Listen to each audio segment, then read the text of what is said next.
buenas noches. Bienvenidos a la hora clave. Buenas noches, Maki. Buenas noches, bueno, Felipe. La guerra contra el Estado Islámico.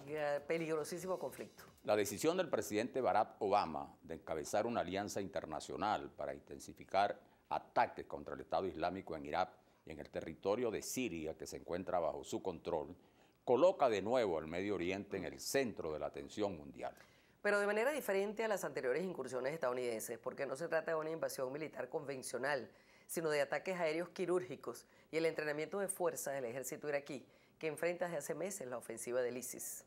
También está la diferencia de que el Estado Islámico no es simplemente un grupo terrorista, como Al-Qaeda, por ejemplo, sino una estructura militar altamente sofisticada que dispone de recursos económicos y ayuda militar para combinar la sorpresa terrorista con los combates formales. Por eso justamente los países europeos, la Liga Árabe y diversas instancias internacionales se han comprometido en una lucha, como dijo Obama, para degradar o liquidar al fenómeno terrorista. Gracias, Maki, gracias, Manuel Felipe. Por la invitación del programa, ¿no? Desde el punto de vista de la pregunta de la violación de derechos humanos que está ocurriendo ahorita en el Medio Oriente por parte del ejército, ¿no?, del Estado Islámico de Irak y el Levante, debemos recordar en primer lugar que aunque genéricamente nosotros hablamos de la existencia de violaciones a derechos humanos, propiamente desde el punto de vista jurídico no hay violación de derechos humanos como tal. ¿Por qué razón? Porque los derechos humanos no pueden ser conculcados, no pueden ser violados por personas naturales, solamente por los estados. Las personas pueden incurrir, que es lo que estoy inconmoviblemente convencido, que haya incurrido los milicianos de ISIS, es en violaciones, delitos de lesa humanidad, genocidio, crímenes de guerra y graves violaciones por eso al derecho internacional humanitario. El caso de lo que está ocurriendo con estos horrores que se ven, las decapitaciones públicas, las crucifixiones que hemos visto que le hacen a los cristianos, la forma como han fusilado masivamente a miembros del ejército sirio y miembros del ejército iraquí, y que obviamente han causado estupor en la opinión pública internacional y que deben ser obviamente delitos perseguidos, castigados. El Estado Islámico se propone la instauración de un califato que vaya más allá de los países árabes. En el ISIS está además conformado por elementos de Al-Qaeda que operaban en la península arábiga, en el Magreb islámico, en Somalia y en Siria a través del grupo Jabhat al-Nusra. Pero también ha logrado sumar a algunos activistas de países no musulmanes, como en el caso de Gran Bretaña y voluntarios de otras naciones. Incluso se conocen casos de norteamericanos que han logrado viajar a la zona de conflicto y algunos han sido detenidos en ese intento. ISIS tampoco es un movimiento terrorista con acciones condenables, como las que operan, los grupos que operan en otras partes del mundo, sino que parte de su estrategia es asumir la furia, la locura y la barbarie como una marca de su comportamiento, mediante el uso intensivo de las redes sociales, tal como ocurrió con la decapitación de los periodistas estadounidenses James Foley y Steven Soblow. La ofensiva contra ISIS en Irak y en parte de Siria no significa todavía que se pueda apostar a la liquidación de un movimiento que ha demostrado tener importantes redes de complicidad en otros países y que podría capitalizar también a otros movimientos terroristas que operan en el mundo, no solo por razones religiosas, sino también raciales y puramente delictivas. De todas maneras, era una respuesta inevitable, porque resultaba casi imposible que el mundo permaneciera impasible ante unas acciones que retrotraen a las más primitivas escenas de barbarie y de crimen. ¿Qué opinan los venezolanos del conflicto en el Medio Oriente? Vamos a consultar a la calle y luego al regreso Maki estará conversando con el especialista Oscar Arnal. Mal, ahí no hay solución, es una guerra de más de 40 años. Como lo había dicho Jesucristo, yo creo que eso viene de la era de Moisés. Imagino que ya se están haciendo todos los trámites, lo que uno ve en la prensa y a través de ustedes en la televisión. Creo que ya en cualquier momento se puede resolver. Ese cese al fuego, me imagino que es el primer indicio, ¿ok? Ya de hecho están celebrando, lo vemos en la televisión, en las noticias que están celebrando. Espero que eso continúe y que realmente se pueda solventar la situación. El conflicto en el Medio Oriente es un tema más complicado de lo que la gente cree, es un tema cultural de siglos. Son maneras distintas de ver la vida y que nos va a costar a nosotros mucho como occidentales comprender. lamentablemente hay grupos extremistas de bando y bando que van a hacer muy complicado que esas dos fracciones se pongan de acuerdo. Ahí va a tener que existir una mediación importante de entes que no se quieren involucrar. ¿Cómo pudiéramos opinar si no tenemos la propiedad para definir nada de eso? Ellos son los que deben acordar. Nosotros estamos muy distantes. Eso, acuérdate que eso es como es algo internacional y eso depende también de la, digamos, de la influencia que tengan los países con mayor capacidad, ¿verdad?, para aguantar ese tipo de conflictos, que por lo menos en el caso de Gaza, bueno, por lo menos ya se calmó la cosa allí, ¿verdad? Y ya cuestión también de los Países Bajos, con nosotros, ¿verdad?, que es un conflicto ya totalmente diferente, pero un conflicto más que todo político.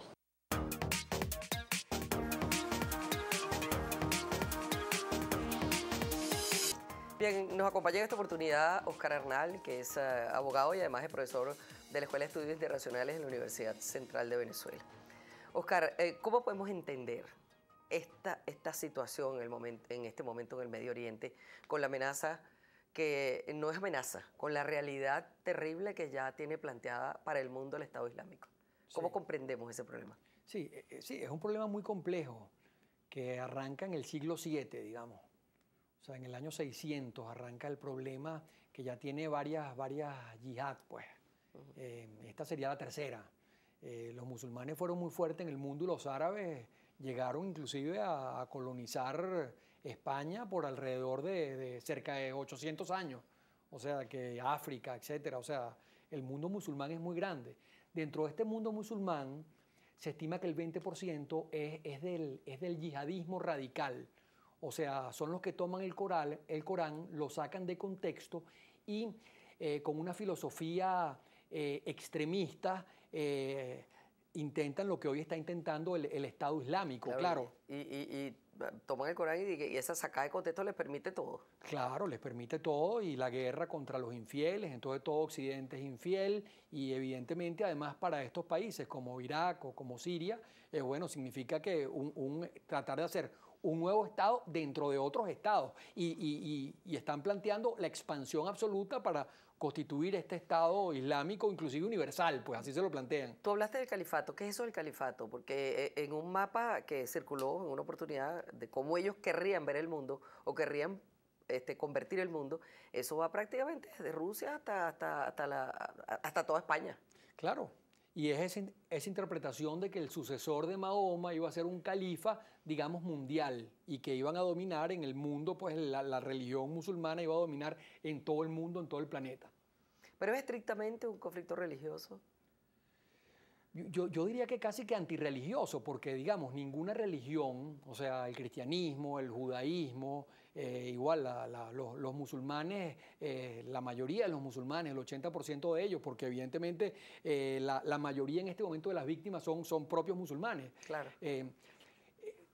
La concepción es totalmente contraria, o sea, las religiones van en función de la dignidad de la persona humana, de la paz, del humanismo, del respeto por las diferencias, etc. Entonces claro, esto es un grupo completamente radical, fundamentalista, que se llaman ortodoxos y que han provocado una cantidad de muertes atroces, horribles contra niños, mujeres y evidentemente en este momento van a ser degradados severamente porque hay más de 40 países en una coalición internacional para que no sigan avanzando. Claro. Ahora, dicen que la estructura militar del Estado Islámico es sumamente sofisticada. ¿Qué conoces tú acerca de eso?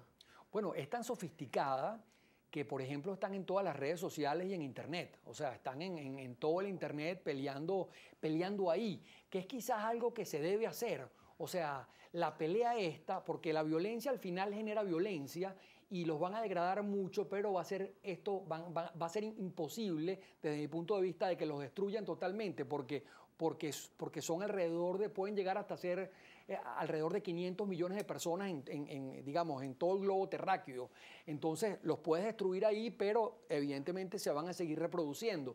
Entonces, digamos, el planteamiento tendría que ser tratar de con muchísima formación, con muchísima educación, descubrirlos y ponerlos así en entredicho frente a toda la humanidad. O sea, la violencia genera una espiral de violencia, es la antítesis de lo que es la persona humana, Claro. el ser humano como tal. O sea, Ahora, independientemente de que estén en todas partes, que eso es cierto además, Sí. porque eso quisiera que lo hablamos un poquito después, que es la forma como Occidente ha enfrentado esto, es decir, cuánta conciencia tiene de la verdadera gravedad de todo esto, que tienen que tener gente que independientemente los ayude y los ayude mucho económicamente, porque están Claro. estableciendo estados verdaderamente en los sitios, por ejemplo en Mosul, en los sitios donde ellos llegan. Entonces, ¿quién los ayuda y por qué? Sí, ¿cuál es la razón de geopolítica, por ejemplo, o de poder de ayudar al Estado Islámico? bueno, hay petróleo y no solamente que hay petróleo, sino que además hay grupos y células como, bueno, antes tuvimos a Al-Qaeda y a Osama Bin Laden, o sea, muy bien financiado y muy bien relacionado en todo el mundo árabe. Y evidentemente hay grupos ahí interesados en que esto tome cuerpo, o sea, 20% o alrededor de entre 300 y 500 millones de personas en todo el mundo es mucho decir, o sea, realmente son una fuerza importante y hay grupúsculos económicos ahí muy poderosos, tentáculos en todo el mundo, ¿no? ¿Qué pasa con...? Yo he escuchado que mucha gente, muchas voces representativas, importantes en el mundo, se han quejado e incluso han instado a los países árabes que se pronuncien de una manera, a los países que comparten pues, la religión musulmana, que se pronuncie de una manera más frontal, más firme en contra del Estado Islámico y sin embargo han sido bastante tímidos. ¿A qué atribuye esto, esa conducta? Bueno, hay en este momento en la coalición de 40 países, 10 países árabes apoyando a, digamos, que no se siga expandiendo el Estado Islámico, porque al final, si se sigue expandiendo, no solamente va a ser Irak y Siria los afectados, van a seguir siendo, va a expandirse eso, que es la idea, a los demás países. Sin embargo, es un problema tan delicado que confrontarlos directamente es confrontar muchas veces a las propias poblaciones, porque ellos entre sí mismos están muy divididos. O sea, los suníes por un lado, los chiitas, los kurdos, o sea, son muchos grupos y entonces es muy problemático, digamos, la actuación. O sea, la actuación ahí adentro.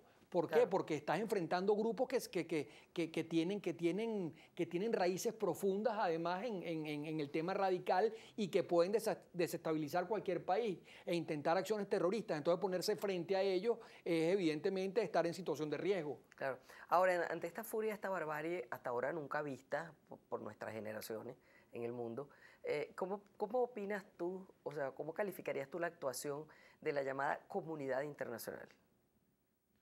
Bueno, yo creo que la comunidad internacional está reaccionando positivamente, o sea, se está dando cuenta de que evidentemente esto es un gran peligro para la humanidad, es un gran peligro para la racionalidad, además, del ser humano, no solamente para los judíos, digamos, que están ahí muy cerca, sino para los propios cristianos, como te decía, para los propios musulmanes, o sea, que han sido hasta ahora los más afectados. Entonces, son grupos terroristas, o sea, lo que estamos viendo en imágenes es algo tenebroso, es algo dantesco, es algo que no tiene ninguna razón de ser. Y menos en función de un tema, digamos, religioso. Pero hay gente que opina que eso es lo que ellos quieren y que justamente la difusión a través de las redes sociales y de todo lo que es Internet, pues les ha beneficiado mucho. Bueno, porque no habían tenido una respuesta, digamos, y no había una respuesta suficientemente contraria del otro lado, o sea, y suficientemente inteligente. Digamos, ahí es que se tiene que volcar un poco digamos, la ayuda internacional, al tema de confrontarlos en la vía de las ideas, en el mundo de las ideas. O sea, hay gente que dice, bueno, esto se parece mucho al tema de las cruzadas de los cristianos cuando trataban todos de llegar a Jerusalén para recuperar Jerusalén y la Tierra Santa. Bueno, fíjate que los cristianos superamos el momento de las cruzadas. O sea, racionalmente nos dimos cuenta que el poder, digamos, de la iglesia no puede ser un poder terrenal de ocupar tierra, sino que es un poder espiritual en la tierra. Eso evidentemente yo pienso que va a pasar en algún momento con esos grupos yihadistas o fundamentalistas, ¿no? Muchas gracias a Oscar Arnal por haber estado con nosotros, habernos acompañado en esta oportunidad. Vamos a hacer la pausa y regresamos.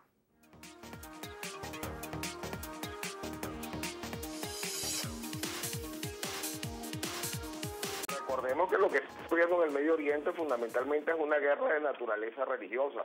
La guerra civil siria es una guerra religiosa, una guerra que sostiene la gente de la corriente suní del Islam, que son los que están en el ejército islámico de Irak y Levante, en contra de la minoría alawita, que es una corriente del chiismo que se encuentra en Siria.